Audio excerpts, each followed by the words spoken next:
Material prosperity is never and has never been God's barometer of success. All right.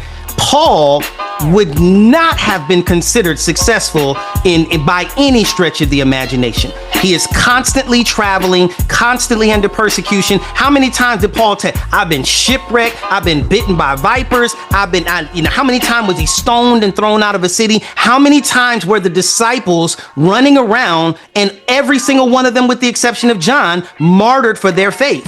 Right. But in the eyes of Yahweh, they were successful. Because for Yahweh, the barometer or standard of success is obedience. It is faithfulness. It is devotion in spite of suffering. Matter of fact, thank you, Holy Spirit.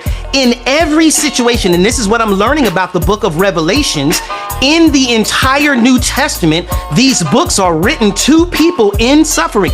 Church history tells us that for the first 300 years, until the time of Constantine, the church was in a constant state of persecution. But they were successful because they endured hardness as good soldiers. So what does Jesus do? This is what the life of Jesus is teaching us. The life of Jesus is teaching us that suffering is the way to victory, not conquering. The life of the ministry of the first century church is telling us that suffering is the way to accomplish victory, not power. Not political power, but suffering. The book of Revelation is teaching the New Testament church that they overcame him by the blood of the Lamb and by the word of their testimony, which is why repeatedly, what do we see in the book of Revelation? To him that overcometh what? Persecution, suffering. Right. In the entire New Testament, it is saying that what does Jesus say? That if you conquer with me, you will reign with me?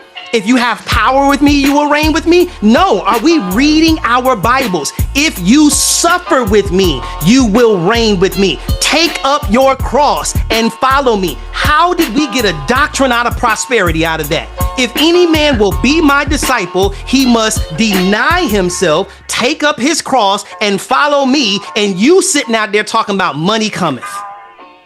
Are you kidding me? Like, again, does everybody understand?